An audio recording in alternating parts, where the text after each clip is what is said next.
Adelante, por favor, con el grupo que va a exponer y no se olviden tener la cámara prendida. Gracias.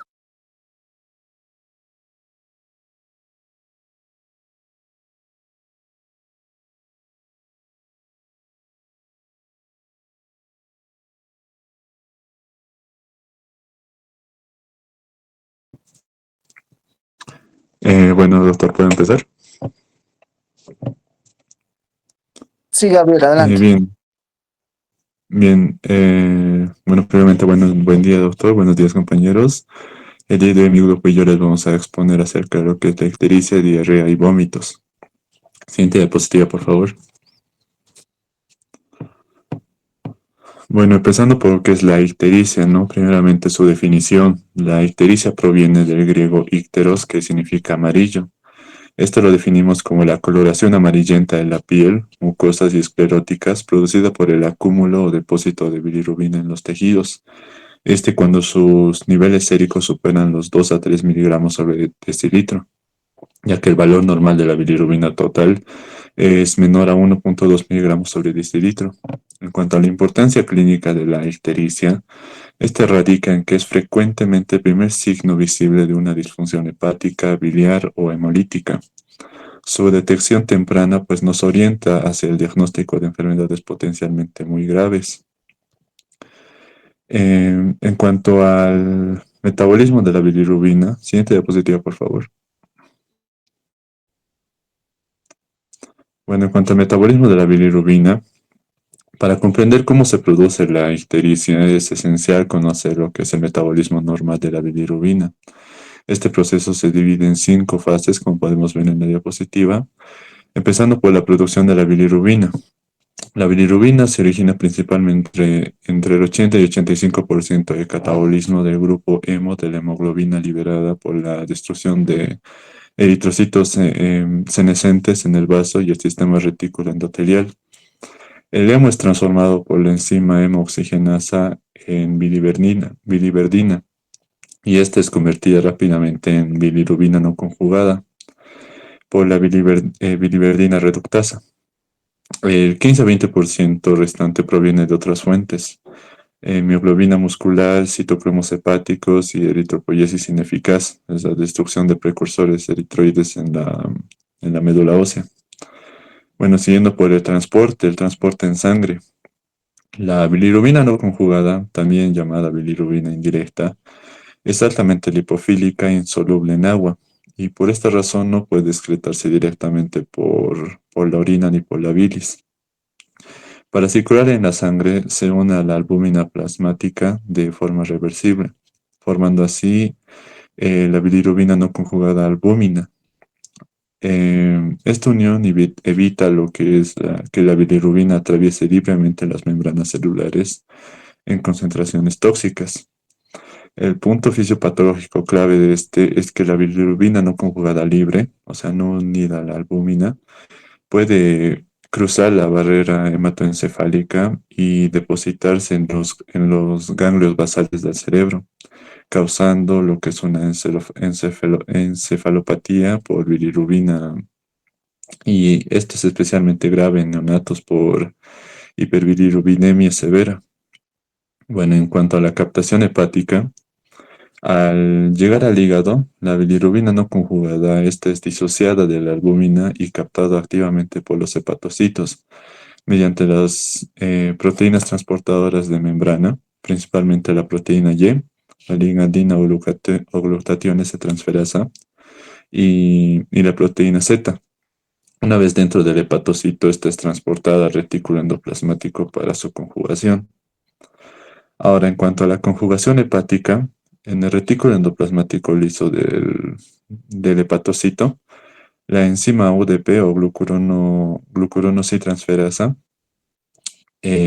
cataliza la conjugación de la bilirrubina con ácido glucurónico y transforma la bilirrubina no conjugada lipofílica e insoluble en bilirrubina conjugada o bilirrubina directa, que este es hidrosoluble.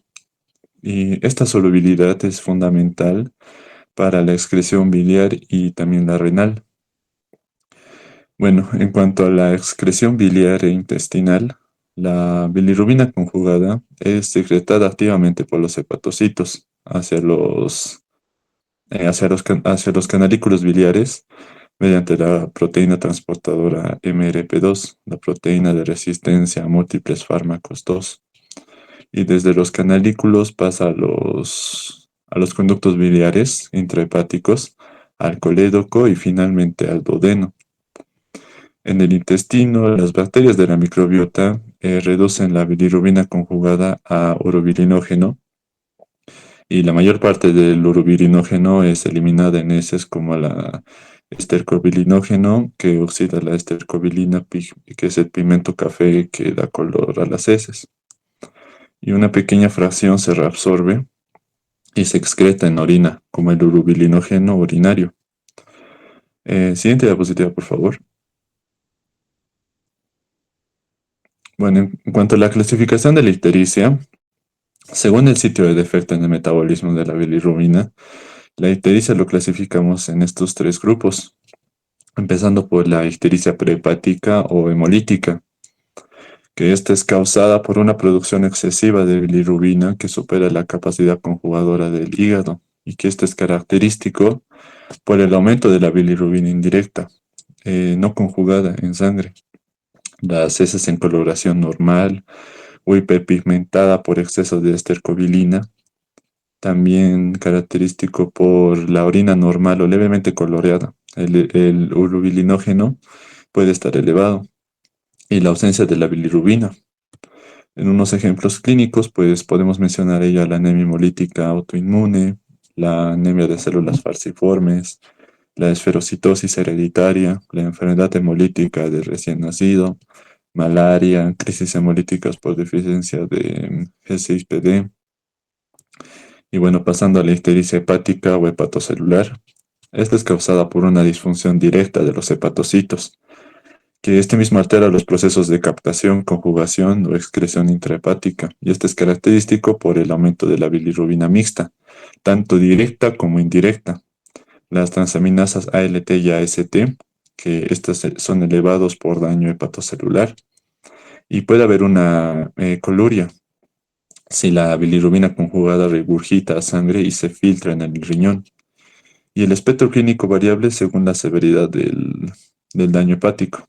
En los ejemplos clínicos, pues mencionamos a la hepatitis viral, la A, la B, la C, la D y la E, la hepatitis alcohólica, la cirrosis hepática, la hepatitis autoinmune, la esteatohepatitis no alcohólica, enfermedad de Wilson, intoxicación por paracetamol.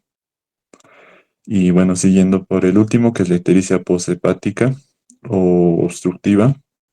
Esta es causada por una obstrucción mecánica del flujo biliar que impide la excreción de la bilirrubina conjugada hacia el intestino, provocando su regurgitación al torrente sanguíneo.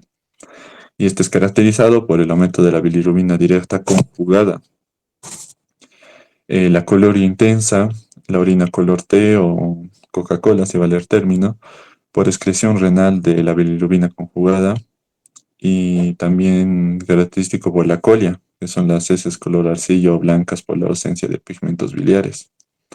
El prurito intenso por depósito de sales biliares en piel y la fosfatasa alcalina y GGT muy elevadas. En cuanto a los ejemplos clínicos que encontramos aquí, pues son la coledocolitiasis, la colangiocarcinoma, el cáncer de páncreas, la estenosis biliar postquirúrgica, la colangitis esclerosante primaria y la atresia biliar en lo que son los neonatos. Siguiente diapositiva, por favor.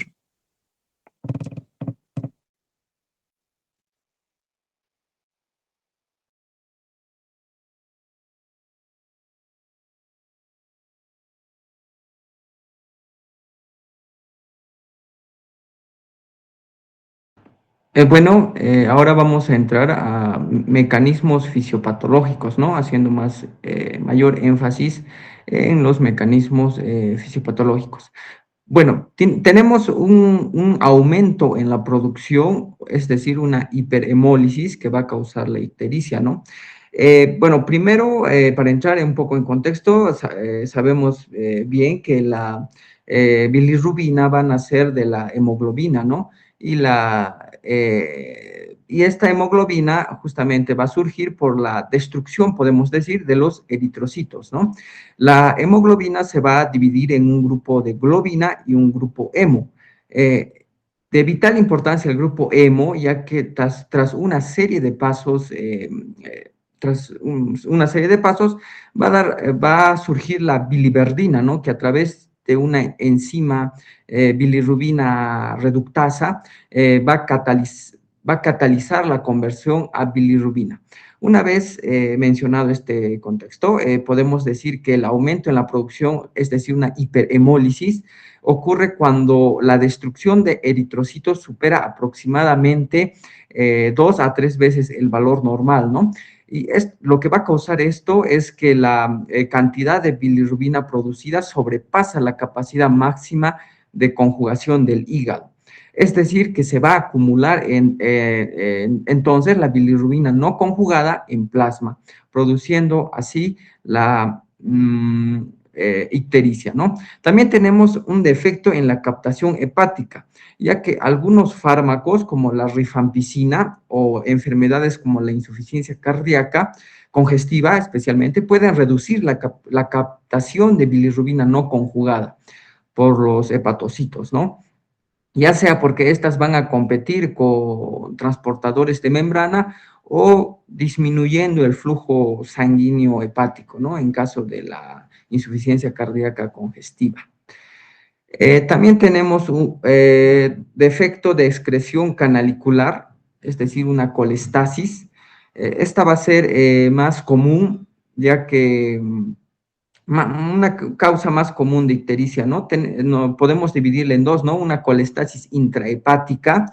Esta colestasis intrahepática ocurre cuando el daño hepatocelular o de los canalículos biliares intrahepáticos bloquea la excreción de bilirrubina conjugada hacia la bilis.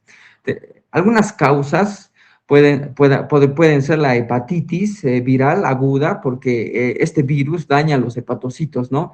Y desorganiza los canalículos. Además también de la hepatotoxicidad por alcohol o fármacos que también provocan este daño al parénquima hepático, lo que va a causar una colestasis intrahepática. También tenemos una colestasis extrahepática, ¿no? Esta, más común aún también, es una obstrucción mecánica en las vías biliares extrahepáticas, ¿no? Generan una presión retrógrada que eleva la presión intraluminal biliar, ¿no? Esto produce una dilatación de canalículos y conductos y finalmente produce una regurgitación de bilirrubina conjugada al sinusoide hepático y así también a la circulación sistémica, ¿no? Lo que va a provocar la ictericia, ¿no? Ejemplos de esta colestasis tenemos las tan comunes coledocolitiasis, la colangitis, hasta una pancreatitis, ¿no? Ya que va a ser una colestasis extrahepática. Ahora vamos a pasar a... Ya, vamos a pasar al... Perdón, antes de eso vamos a pasar a manifestaciones clínicas, ¿no? Muy importante las manifestaciones clínicas, ya que vamos a tener una... la más patognomónica se podría decir, ¿no? La más común, que es la coloración amarilla de la piel y mucosas, ¿no? Se hace evidente porque la bilirrubina tiene alta afinidad por la elastina, y por lo cual la elastina presente en piel y escleróticas también se va a ver reflejada esta hiperpigmentación, ¿no?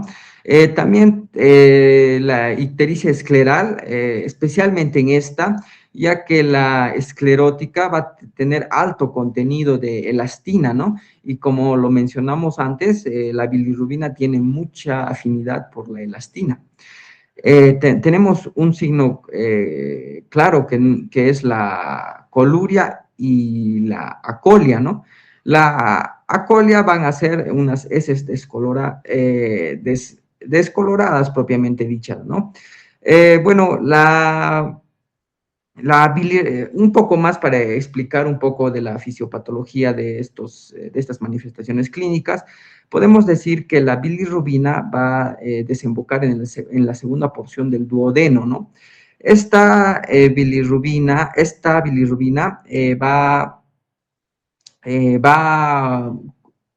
se podría decir, va a ser un contacto con bacterias anaeróbicas, lo que van a provocar lo que van a reducir y a la vez van a transformar esta bilirrubina en estercobilinógeno, ¿no?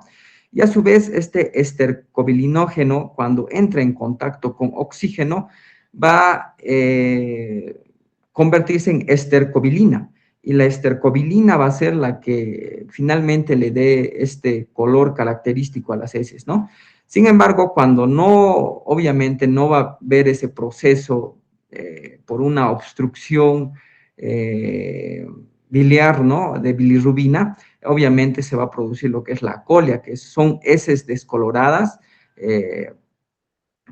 propiamente dichas, ¿no? Grises o color arcilla como característica. Y la coluria de la misma manera, ya que una menor cantidad de estercobilinógeno va a ir por la circulación, va a ser captada por los riñones y se va a convertir en urobilina, ¿no? Que va a ser la que le va a dar el color a la orina. Y tenemos la coluria, que es una orina color té oscuro o marrón, por una excreción renal de bilirrubina conjugada hidrosoluble. Y como dato adicional también tenemos el prurito, ¿no? ¿Por qué el prurito? Porque al haber bilirrubina abundante en sangre, los depósitos de sales biliares se van a hacer mayor en piel, ¿no? Lo que va a predominar el prurito, ¿no? También tenemos síntomas sistemáticos asociados. Tenemos la fatiga y la astenia. Estas van a ser intensas por la disfunción hepática, ¿no? También tenemos la anorexia y pérdida de peso. Esto se explica especialmente en ictericias neoplásicas. Tenemos el dolor en hipocondrio derecho. Estas las va a producir la colecistitis, un ejemplo, o la coledocolitiasis, o la hepatitis, que puede causar dolor en esta región. Las náuseas y vómitos por la éstasis biliar. Tenemos también fiebre y escalofríos. Esto es si hay una infección asociada, ¿no? Como la colangitis o un absceso hepático. También tenemos la hepatomegalia o esplenomegalia, y estas van a surgir según sea la etiología, ¿no? Y también tenemos la encefalopatía hepática en fases avanzadas. Bueno, una vez mencionado esto, vamos a pasar a diagnóstico de la ictericia, una parte importante también. De las más importantes tendríamos en el laboratorio, ¿no? En el laboratorio va a ser muy importante mencionar la bilirrubina, el laboratorio de bilirrubina, ¿no? Porque la bilirrubina tenemos que localizar primero la indirecta y directa, ¿no? Por ejemplo, la bilirrubina total, que es la suma de la bilirrubina directa tanto como indirecta, va a tener un valor normal de 0,2 a 1,2 miligramos por decilitro. Y ahora si la separamos, la bilirrubina indirecta, que como característica no es soluble en agua y tiene que viajar unida a albúmina hacia el hígado, ¿no? Es dependiente de un transporte. Su valor normal es de 0,2 a 0,8 miligramos por decilitro. También tenemos la bilirrubina directa, o la conjugada, que esta sí va a ser soluble en agua, hidrosoluble justamente por la conjugación hepática, y esta esta es la que se elimina, ¿no? Por la bilis, ¿no? Acompañada como componente de la bilis. Su valor normal es de 0 a 0,3 miligramos por decilitro. También tenemos una parte muy importante que son las transaminasas, ¿no? Tenemos la ALT, que es la alanina aminotransferasa, y también tenemos la AST, que es el aspartato aminotransferasa. Las transaminasas van a ser enzimas que van a actuar en el parénquima hepático, ¿no? Con los aminoácidos, propiamente dicha, ¿no? Si estas transaminasas, estas enzimas, actúan dentro de la célula, al haber un daño hepático, ¿no? Por ejemplo, en una cirrosis o algunos tipos de hepatitis también, van a provocar un daño celular, ¿no? Lo que va a causar una destrucción de la célula y así también una destrucción de membrana, lo que va a facilitar que estas enzimas puedan salir del cuerpo, ¿no? Perdón, salir de la célula y justamente van a causar su elevación en sangre y así pues, se puede reconocer que son enzimas que indican un daño hepático o que está habiendo una alteración en ese nivel. Muy importante también tenemos la fosfatasa alcalina y el GGT, que es la gamma glutamil transferasa. La fosfatasa alcalina, importante porque va a ser liberada por, es mayor su cantidad, se podría decir, en las vías hepatobiliares y al haber una alteración, ¿no? Ya sea por una obstrucción, una dilatación que cause un daño en este área, va a provocar que la fosfatasa alcalina se eleve, ¿no? Y al igual que la gamma glutamil transferasa, ya que esta va a estar más presente en hígado y vías biliares, ¿no? Y ya nos puede orientar a más o menos un diagnóstico que ahorita vamos a también mencionarlo, ¿no? También tenemos la LDH, que es el lactato deshidrogenasa. Esta enzima intracelular aumenta, ¿no? Cuando hay una hemólisis, en hepatitis, hasta en neoplasias también importantes en este nivel del hígado. Y tenemos también la albúmina, muy importante, la albúmina, ya que explicamos que la bilirrubina no conjugada va a necesitar de este transporte, ¿no? A través de proteína, como es la albúmina, ¿no? Que su valor normal es de 3,5 a 5 gramos por decilitro.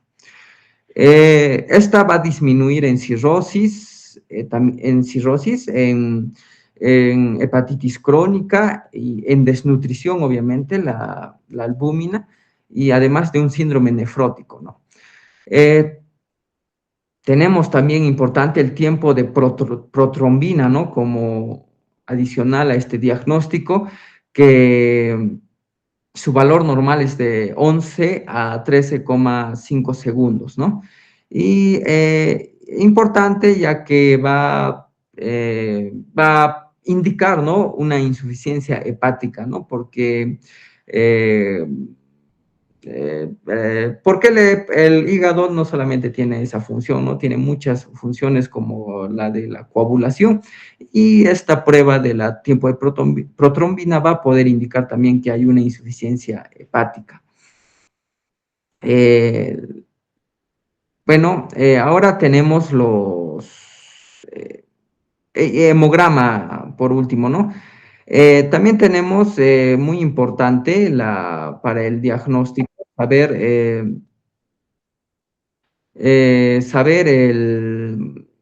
se podría decir un algoritmo diagnóstico, ¿no? Es decir, una guía que nos va, bueno, una guía de serie de pasos que nos puede indicar un diagnóstico, ¿no?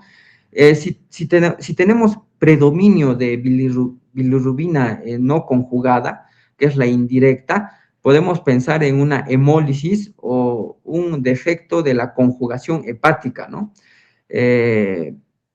Al igual que si predomina la bilirrubina conjugada, la directa, podemos solicitar especialmente la fosfatasa alcalina, y en este punto es muy importante la ecografía abdominal urgente, ¿no? Para descartar una coledocolitiasis o una colecistitis, ¿no? Además de una pancreatitis también. Y tenemos también que si encontramos fiebre, ictericia y dolor, vamos a cumplir con la triada de Charcot. Y esta triada de Charcot va a ser indicativo de colangitis aguda, que cabe recalcar que es una emergencia médica, ¿no? Al ser una infección en ese área. Al ser tolerante a que se desarrolle una infección más grave. Bueno, ahora vamos a pasar a la siguiente diapositiva.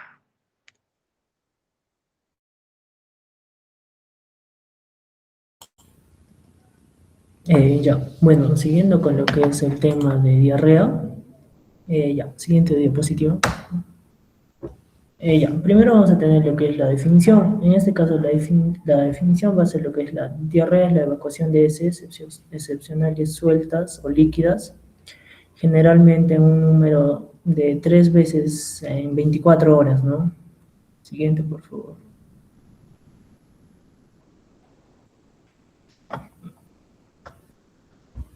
Siguiente, ahí está. No. Ya. Bueno, en este caso, no, atrás. Ya, y ahora vamos a hablar de lo que es la fisiología intestinal normal. En este caso, como sabemos, bueno, la función principal de lo que es el intestino va a ser lo que es la absorción de agua, electrolitos y nutrientes, ¿no? Para mantener el equilibrio en el organismo. Entonces, para esto, cada día van a ingresar de 8 a 10 litros de líquido al tracto gastrointestinal. La mayor parte de este líquido se va a absorber en lo que es en el intestino delgado, junto con nutrientes esenciales como carbohidratos, proteínas, grasas, vitaminas y minerales. Posteriormente a esto, básicamente el colon va a reabsorber el agua y los electrolitos restantes, ¿no? Permitiendo la formación de heces más sólidas. Esa es una fisiología normal. Ahora, de esto también tenemos que saber lo que es la mucosa intestinal. Va a actuar como una barrera protectora que va a facilitar la absorción de lo que son los nutrientes y va a evitar lo que es la entrada de microorganismos a lo que es el organismo. Y lo que es la motilidad intestinal va a regular lo que es el tránsito del contenido digestivo para que la absorción ocurra de manera adecuada. Bueno, cuando estos mecanismos se alteran, ya sea la absorción, o la secreción, o la mucosa, o la motilidad, va a aumentar va a generar lo que es más, va a aumentar la cantidad de lo que es el agua, ¿no? En las heces, y así se va a producir una diarrea. Siguiente. Ya bueno, ahora vamos con lo que son los factores etiológicos. La diarrea básicamente puede ser causada por varias formas, ¿no? Varios factores, pero dentro de estos lo vamos a clasificar en lo que son infecciosas y no infecciosas. Las causas infecciosas van a ser las más frecuentes, se van a dar en cuadros agudos, y los microorganismos, ¿no? Tal cual van a producir lo que es la diarrea, ya que van a dañar lo que es la mucosa intestinal, o van a alterar alguno de los mecanismos normales, ¿no? De la absorción y la secreción de agua. Dentro de estas encontramos lo que son las bacterias, parásitos y los virus. Dentro de las bacterias podemos ver lo que es la Escherichia coli, la Salmonella, como se ve en la imagen, ¿no? Dentro de los virus podemos ver lo que es el rotavirus, y lo que es también norovirus y el adenovirus. Dentro de los parásitos podemos ver lo que es la Giardia lambia, y la Entamoeba histolítica. Ya. Por otro lado, también van a existir lo que son los no infecciosos. En este caso, bueno, los no infecciosos no van a depender de un microorganismo, lo que es el organismo, bueno, de un microorganismo, sino que más que todo van a ser alteraciones del mismo intestino, ¿no? De las estructuras del intestino. Por ejemplo, dentro de estos podemos ver lo que es la intolerancia a la lactosa. En este caso va a provocar lo que es la diarrea osmótica, que posteriormente lo vamos a ver. También podemos ver lo que es en la imagen, no se ve mucho, en la enfermedad celíaca, que va a hacer un daño a las velocidades intestinales, ¿no? Y esto va a producir la mala absorción de nutrientes, sí, afectando lo que es el equilibrio. Y luego también tenemos lo que son los medicamentos. En algunos casos van a ser antibióticos o antiácidos, que van a contener lo que son magnesios. Luego tenemos lo que es el síndrome de intestino irritable. En este caso va a alterar lo que es la motilidad intestinal, ¿no? Y así también generando un desequilibrio. Y así se va a producir lo que es la mayor secreción de agua. Siguiente. Bueno, en esta diapositiva vamos a hablar más que todo sobre la diarrea, ¿no? El tiempo de duración, por ejemplo, de una diarrea aguda, de una diarrea persistente y de una diarrea crónica. Primeramente, la diarrea aguda va a tener una duración menor a 14 días y va a ser la forma más frecuente, ¿no? Bueno, el factor más frecuente que se va a asociar a lo que son infecciones, ¿no? Como bien lo dije, parásitos, virus, ¿no? Que van a ser causados por eso. Y en este caso, normalmente el tratamiento es de manera espontánea, ¿no? Es como un tratamiento adecuado. Luego tenemos lo que es la diarrea persistente. Esto se va a encontrar en lo que es los 14 a 30 días. Y este tipo de diarrea va a aparecer cuando una infección se va a prolongar o cuando van a existir trastornos de lo que es la absorción intestinal. Luego tenemos lo que es la diarrea crónica. Esto va a durar en sí más de 30 días, ¿no? Ya. Esto se va a relacionar a lo que son enfermedades de base, como lo que dije, ¿no? La enfermedad inflamatoria intestinal o la enfermedad celíaca. Estas alteraciones básicamente van a provocar lo que es un desequilibrio y van a generar lo que es la diarrea crónica, ¿no? Con lo que es la duración mayor a 30 días. Ya, gracias.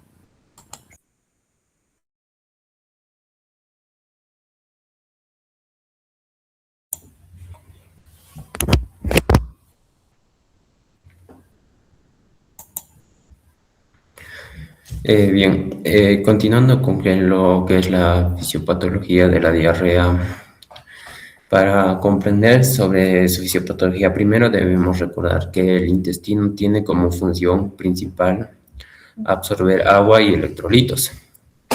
En condiciones normales, diariamente ingresan al tracto gastrointestinal aproximadamente de 8 y 10 litros de 8 a 10 litros de líquido provenientes tanto de la ingesta y como de las secreciones digestivas.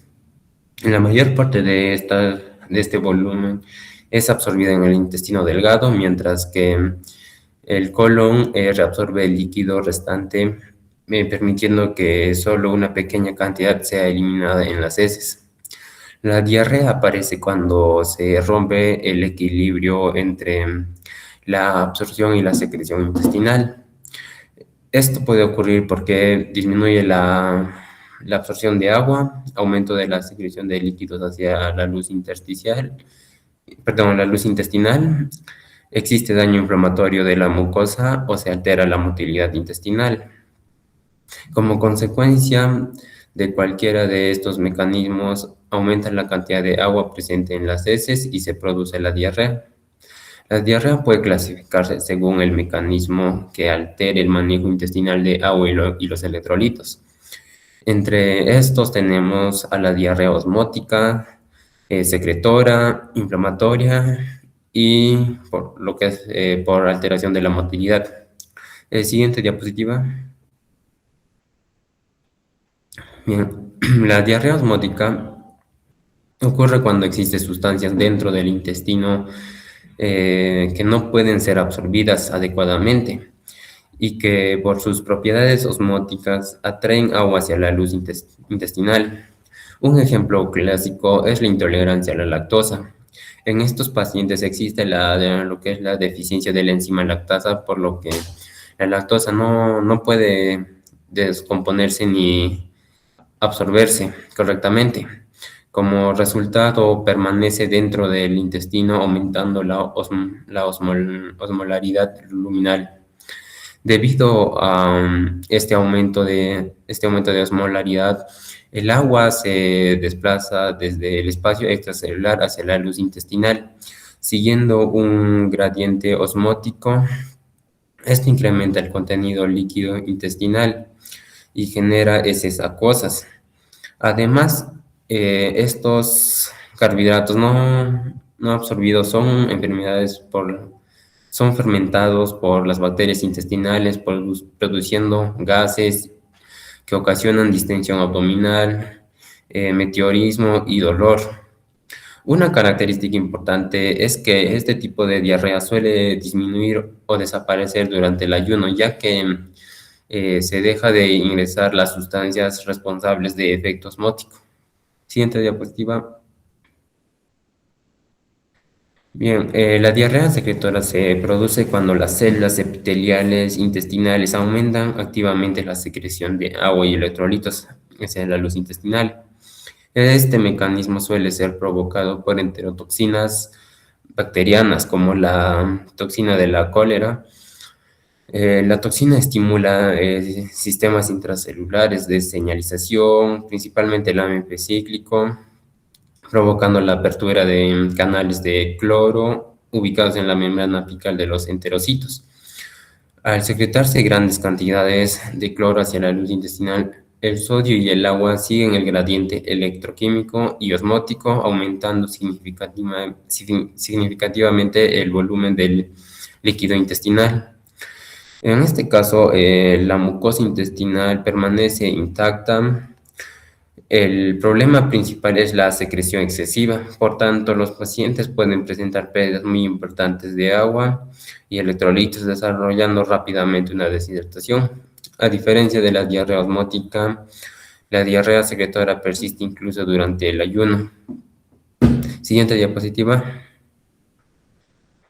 La diarrea inflamatoria ocurre cuando existe daño directo de la mucosa intestinal, debido a procesos infecciosos o enfermedades inflamatorias. Durante la inflamación se activan células inmunitarias que liberan citocinas y otros mediadores inflamatorios. Estos mediadores aumentan la permeabilidad vascular y lesionan el epitelio. Intestinal. Como consecuencia, disminuyen la capacidad de absorción de agua y nutrientes, mientras que la salida de líquidos, proteínas, moco e incluso sangre hacia la luz intestinal. Además, la destrucción de la mucosa genera ulceraciones y favorece la infiltración de leucocitos. Por este motivo, los pacientes suelen presentar diarrea acompañada de sangre, moco, fiebre y dolor abdominal. Este mecanismo se observa en enfermedades inflamatorias intestinales, como la colitis ulcerosa, la enfermedad de Crohn, así como en ciertas infecciones bacterianas invasivas. Siguiente diapositiva.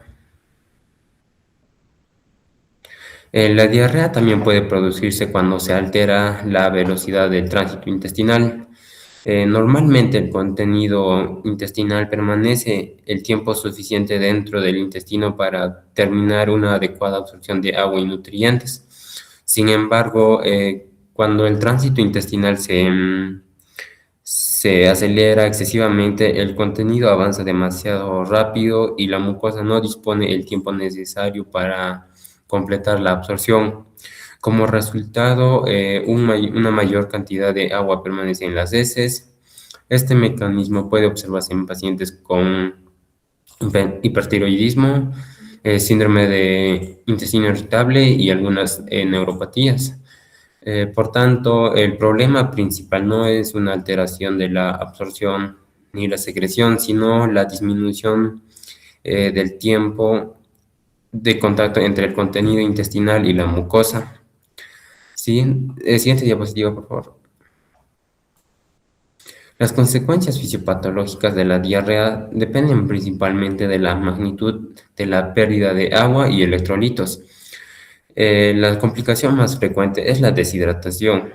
Cuando el organismo pierde grandes cantidades de líquido a través de las heces, disminuye el volumen intravascular efectivo. Como mecanismo compensatorio se activa la liberación de hormonas la hormona antidiurética y el sistema renina-angiotensina-aldosterona para intentar conservar el agua y el sodio. Sin embargo, si las pérdidas continúan y parecen signos clínicos como la sed intensa, sequedad de la mucosa, disminución de la elasticidad de la piel, hipotensión y taquicardia, y en casos graves puede producirse shock hipovolémico. La diarrea produce pérdidas importantes de sodio y potasio, cloro y bicarbonato. La pérdida del potasio puede ocasionar hipopotasemia, manifestándose con debilidad muscular, calambres y alteraciones del ritmo cardíaco. Y la pérdida del sodio puede generar hiponatremia, produciendo confusión, irritabilidad e incluso convulsiones en casos severos. También tenemos lo que es la alteración del ácido base. La más importante es la acidosis metabólica. Esto ocurre porque las secreciones intestinales contienen bicarbonato. Cuando se pierde una gran cantidad de bicarbonato por las heces, disminuye lo que es la capacidad amortiguadora del organismo. Como consecuencia, el pH sanguíneo disminuye y aparece acidosis metabólica. El organismo intenta compensar esta situación aumentando la frecuencia respiratoria para eliminar el dióxido de carbono. Lo que es la insuficiencia renal. Si la deshidratación es intensa, disminuye la perfusión renal.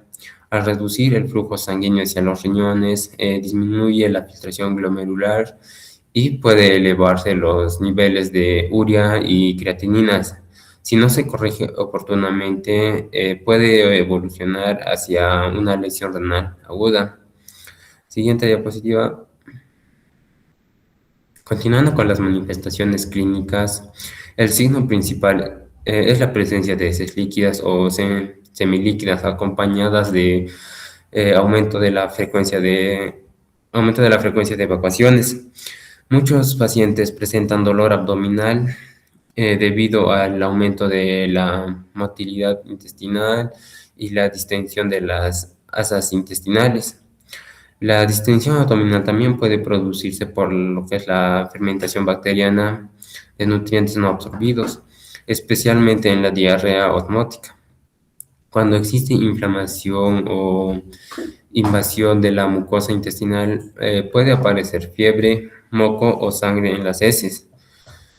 Por otro lado, la pérdida de agua y electrolitos explica síntomas como la sed, debilidad, mareos, fatiga e hipotensión.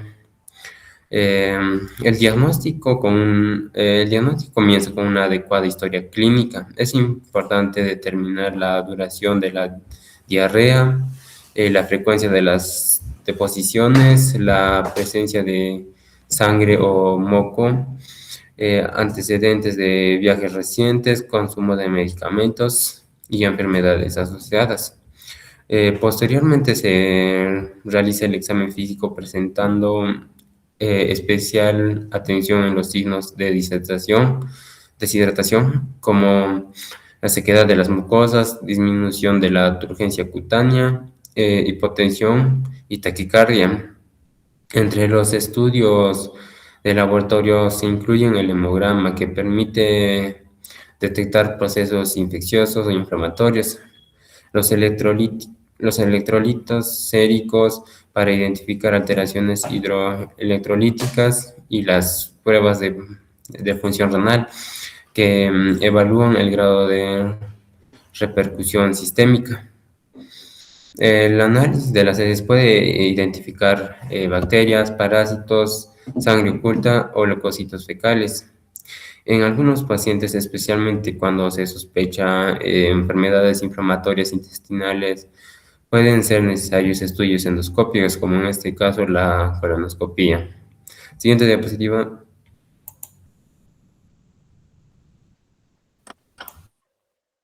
Ya. Bueno, continuando con el vómito. Siguiente diapositiva ya. Vamos a empezar definiendo qué es el vómito. El vómito va a ser la expulsión forzada del contenido gástrico a través de la boca. Aunque hay muchas veces que vemos solamente el vómito como algo molesto, en realidad es algo beneficioso, es un mecanismo de defensa muy importante para nuestro organismo. Su principal función va a ser eliminar sustancias que resulten perjudiciales o que puedan dañar a nuestro organismo, como ser sustancias tóxicas o sustancias contaminadas, hasta incluso medicamentos. También cabe recalcar que el vómito no ocurre de forma espontánea, va a ser el resultado de una serie de señales nerviosas y de contracciones musculares coordinadas involuntariamente que van a involucrar al cerebro y al sistema digestivo, incluyendo también el diafragma y a los músculos abdominales. Siguiente diapositiva, por favor. Ya, ahora hablando un poco entre la diferencia entre vómito, regurgitación y náusea, cabe recalcar que estos son diferentes definiciones. También tenemos que entender que primeramente las náuseas va a ser la sensación desagradable que aparece antes del vómito. Esta sensación va a ser de un malestar en el estómago, que nos hace pensar hasta incluso que vamos a vomitar. En cuanto a la regurgitación, es el retorno del contenido alimentario hacia la boca de forma pasiva. Esta no va a sufrir ningún esfuerzo ni contracciones importantes.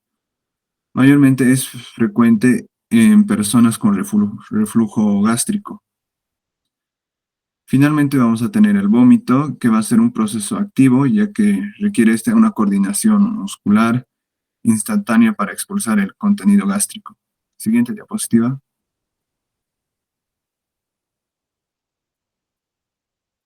Ya, hablando sobre la fisiología del vómito, vamos a hablar sobre el centro del vómito. Se va a localizar en el bulbo raquídeo. Esta va a controlar una estructura llamada centro del vómito, como su nombre lo dice.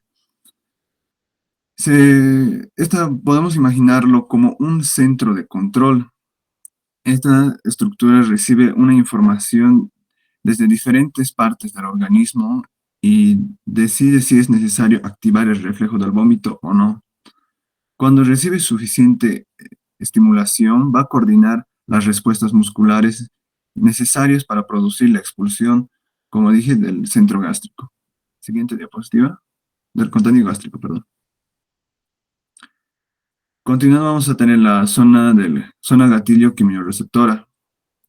Esta se va a encontrar muy cerca del centro del vómito. Encontramos esta zona. Esta región va a actuar como un sensor químico del organismo. Su principal función va a ser detectar sustancias anormales o potencialmente peligrosas que van a circular en la sangre, ya sea como el alcohol, los medicamentos o productos de descenso. Cuando estas sustancias son detectadas, la zona gatillo quimiorreceptora va a enviar señales al centro del vómito para activar el mecanismo de defensa. Siguiente diapositiva. Y ahora hablando de las vías aferentes van a ser las rutas por las que van a viajar los estímulos hacia el centro del vómito. Estos estímulos pueden prevenir del aparato digestivo cuando existe una inflamación o distensión del sistema vestibular, cuando hay una alteración del equilibrio o incluso del cerebro ante emociones intensas como los olores desagradables o imágenes impactantes. Ahora con las vías eferentes vamos a tener que estas van a ser órdenes que van a llegar al diafragma o a los músculos abdominales, hasta incluso al estómago y al esófago. Gracias a esta coordinación que va a tener, se va a generar las contracciones necesarias para aumentar la presión del centro, la presión dentro del abdomen y expulsar el contenido gástrico. Siguiente diapositiva. Ya, con la fisiopatología vamos a tener los estímulos gastrointestinales. Estos van a representar una de las causas más frecuentes del vómito. Cuando existe una inflamación o una infección, o hasta incluso una distensión del estómago y del intestino, se van a activar receptores nerviosos que envían señales al cerebro. Que estos van a ocurrir en enfermedades como la gastritis, la gastroenteritis, la obstrucción intestinal. En estos casos, el vómito es una respuesta destinada a proteger el organismo, va a cumplir esa función. Siguiente diapositiva. Con los estímulos centrales, estos se originan directamente en el sistema nervioso central. Podemos dar un ejemplo cuando aumenta la presión dentro del cráneo debido a un tumor o hemorragias o meningitis, puede activarse el centro del vómito. Por eso, en algunos pacientes presentan vómitos hasta incluso sin tener ninguna enfermedad digestiva. Siguiente diapositiva. Con los estímulos vestibulares, el sistema vestibular va a estar encargado del equilibrio como tal. Esto va a haber una estimulación excesiva de este sistema. Como un ejemplo sería un viaje en barco o automovilidad o incluso en el avión. El cerebro recibe señales contraindicatorias sobre el movimiento del cuerpo. Esta situación puede generar mareos, náuseas, hasta incluso el vómito como tal. Siguiente diapositiva. Con los estímulos metabólicos y tóxicos, vamos a ver que va a haber una alteración en el metabolismo. Por ejemplo, en pacientes con insuficiencia renal se acumulan sustancias tóxicas en la sangre que van a llegar a estimular la zona del gatillo quimiorreceptor. Lo mismo puede llegar a ocurrir en los diabéticos. También puede haber durante el embarazo o tras el consumo excesivo del alcohol. Siguiente diapositiva. Continuando con las causas, vamos a hablar sobre las causas gastrointestinales, las cuales van a presentar en enfermedades digestivas. Son mayormente la causa más frecuente del vómito. Entre ellas se van a destacar la gastroenteritis, la apendicitis, pancreatitis y las obstrucciones intestinales. Generalmente los pacientes van a presentar dolor abdominal, diarrea o incluso fiebre. Siguiente diapositiva.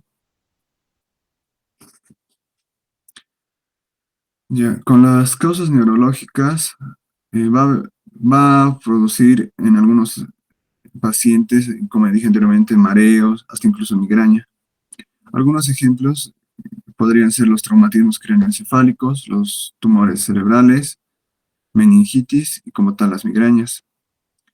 En estos casos, el vómito actúa o suele acompañar de dolor de cabeza intenso, como nosotros conocemos la cefalea, alteraciones visuales o incluso cambios en el estado de conciencia. Siguiente diapositiva.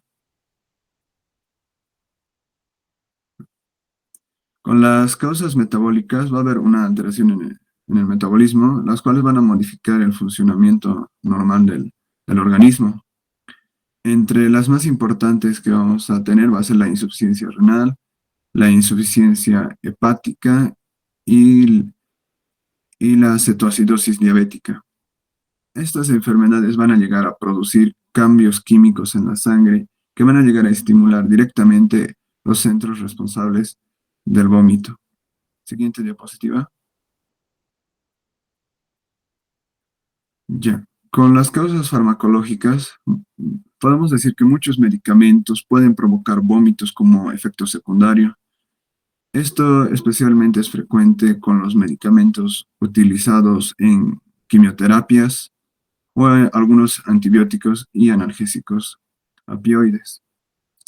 La razón de que estos fármacos puedan estimular la zona gatillo quimiorreceptora o irritar indirectamente al aparato digestivo es simplemente que nos va a llegar, al organismo va a llegar a dañar como tal. Siguiente diapositiva. Ya, con sus manifestaciones clínicas vamos a tener como tal las náuseas, las arcadas y la expulsión del contenido gástrico. Primero vamos a nombrar que el vómito va a ocurrir en diferentes etapas. Primero va a aparecer, como dije, las náuseas, que va a ser la sensación de malestar y ganas de vomitar. Después ocurren las arcadas, que consisten en movimientos repetidos de los músculos respiratorios y abdominales sin expulsión del contenido gástrico. Y por último se produce el vómito propiamente dicho, cuando el contenido del estómago es expulsado hacia el exterior. Siguiente diapositiva. Ya, con los tipos de vómito, se va a dividir según su duración y su característica. El vómito puede clasificarse en diferentes tipos como tal. Vamos a tener el vómito agudo que va a durar de pocos días y generalmente se relaciona con infecciones o intoxicaciones. El vómito crónico va a llegar a persistir durante varias semanas o incluso meses. Esto puede indicar una enfermedad de fondo. Vamos a tener también el vómito proyectil. Esta va a ser expulsada con mucha fuerza y puede sugerir problemas neurológicos. El vómito bilioso, como tal, va a presentar un color amarillo o verdoso por la presencia de bilis. Y también vamos a tener el vómito fecaloides, el cual va a tener un olor y aspecto similar al de las heces, siendo un signo obstructivo intestinal avanzado. Siguiente diapositiva. Ok. Con las complicaciones, vamos a tener la deshidratación, que es la más frecuente debido a la pérdida excesiva de líquidos. También puede producirse alcaloides metabólica por la pérdida de ácido gástrico. Otra complicación también grave que va a presentar va a ser la aspiración pulmonar. Esta va a ocurrir cuando el contenido gástrico entre en las vías respiratorias. Por último, también vamos a tener el problema que persiste durante mucho tiempo. Puede hasta decirse que en la actualidad en algunos países llega a pasar, que va a ser la desnutrición o pérdida importante de peso. Siguiente diapositiva. Ya, con el diagnóstico vamos a tener que primeramente hay que obtener una historia clínica detallada, preguntarle cuándo comenzó el problema, cuántas veces ocurre y qué características tiene el vómito y si hay algunos síntomas asociados. Siguiente diapositiva. Luego vamos a realizar el examen físico. Esto va a depender de cada caso. Puede solicitarse análisis de laboratorio, incluso exámenes neurológicos y hasta los signos vitales. Siguiente diapositiva. Ya, en los estudios laboratoriales vamos a pedir un hemograma, una glucemia, pruebas hepáticas, hasta electrolitos séricos.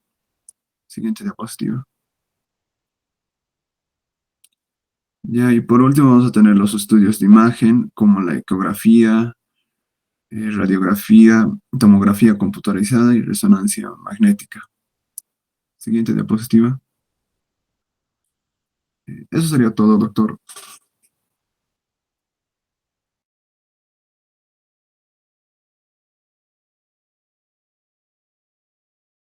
Chicos, complementaremos con la dinámica y luego vamos a hacer las preguntas respectivas.